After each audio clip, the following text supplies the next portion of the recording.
Never ডিসফেম each other, একে অপরের দোষ খোঁজো না।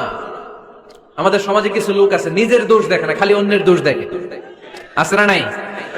চায়ের দোকানে বসে বসে দেখবেন বলবে এই বাড়িতে এই সমস্যা, ওই বাড়িতে ওই সমস্যা, ওই বাড়িতে মারামারি, ওই বাড়িতে কাটাকাটি। তোর বাড়িতে কি সমস্যা ওইটা বল, তোমার বাড়িতে কি সমস্যা ওইটা বলো মিয়া। আছে না এরকম? এই হুজুর ভালো না, এই সমস্যা, ওই হুজুরও ভালো না, এই হুজুরও খারাপ, এই হুজুরের এই সমস্যা। তুমি হুজুরের কি সমস্যা? তুমি হুজুরের কি সমস্যা আগে জাতির কাছে ওইটা বলো। আগে নিজে ভালো হও, নিজে ভালো তো জগৎ ভালো। জন্য খবরদার অন্যের দোষ খুঁজবেন না, এটা খুব বাজে একটা স্বভাব। খালি অন্যের দোষ খুঁজে। যে নিজে নিজের দোষ খুঁজতে পারে, যে নিজে নিজের সমালোচনা করতে পারে, সে সবচেয়ে বুদ্ধিমান। কারণ অন্য কি করছে এই ব্যাপারে আপনারা ধরবে আল্লাহ। কথা বলেন না কেন? আল্লাহ আপনাকে ধরবে আপনার কি সমস্যা, আপনি কি করলেন, শুধু ওই ব্যাপারেই আপনি জিজ্ঞাসিত হবেন। এজন্য আল্লাহ বললেন তাদের উপর আমার লানত, তাদের উপর ধ্বংস, যারা প্রকাশ্যে অপ্রকাশ্যে অন্যদের দোষ খুঁজে বেড়ায়, দোষ বলে বেড়ায়। এরকম আছে না নাই?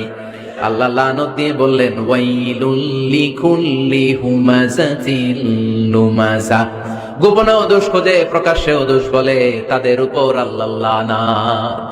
হুমাযাতিল লুমাযা, এই লুমাযা শব্দ থেকে আল্লাহ এনেছেন ওয়ালা তালমিযু আনফুসাকুম, একে অপরের দোষ খোঁজো না, নিজের দোষ খোঁজো, সেই সবচেয়ে বুদ্ধিমান।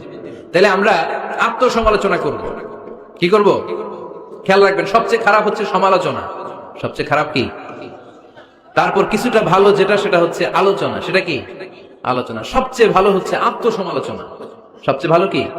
তাহলে তিনটা বললাম। এক হচ্ছে সমালোচনা, আমরা করব না, আমরা করব আলোচনা, আর সবচেয়ে বেশি করব আত্মসমালোচনা, self criticism.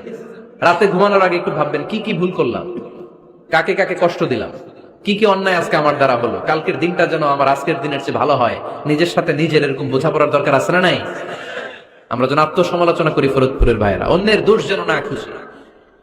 Small people talk about people, যারা নিচু মনের মানুষ এরা শুধু মানুষের দোষ খুঁজে বেড়ায়, মানুষ নিয়ে কথা কয়, এই মানুষ, এই মানুষের সমস্যা, এই সমস্যা। Average people talk about things and story and the incidents. যারা মাঝারি মনের মানুষ তারা বিভিন্ন ঘটনা নিয়ে কথা বলে, বিভিন্ন বিষয় নিয়ে কথা বলে। আর গ্রেট পিপল, যারা মহামানুষ, দে টক অ্যাবাউট আইডিয়াস, তারা নতুন নতুন আইডিয়া নিয়ে কথা বলে। এই আইডিয়া সমাজে অ্যাপ্লাই করলে, ইমপ্লিমেন্ট করলে সমাজটা বদলে যাবে। এই আইডিয়া এখানে সেট করলে এখানে কল্যাণ হবে।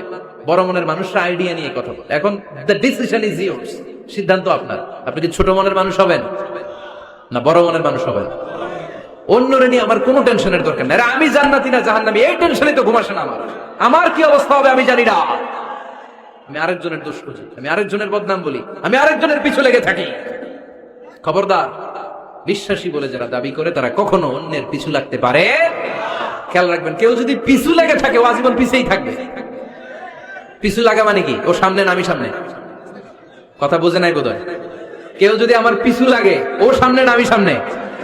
আমি সামনেই থাকবো, ও পিছনেই থাকবে। কথা বুঝতে পেরেছে? খবরদার, পিছু লাগবো না কারো, কারণ কারো পিছু লাগলে আমি পিছনে পড়ে যাবো। কারো দোষ খুঁজবো না, নিজের দোষ খুঁজবো। আমার কি সমস্যা, আমার কি ইমপ্রুভ করা দরকার, আমার কি ডেভেলপ করা দরকার, আমি নিজেকে কিভাবে সাজাতে পারি, এই নিয়ে থাকবে আমার টেনশন। আল্লাহর দেয়া আমাদের জন্য সবচেয়ে বড় উপহার হচ্ছে সময়। আল্লাহ আপনারা এত কিছু দিয়েছে, এর মধ্যে সবচেয়ে দামি কোন জিনিসটা দিয়েছে জানেন? সময়। কি দিয়েছেন?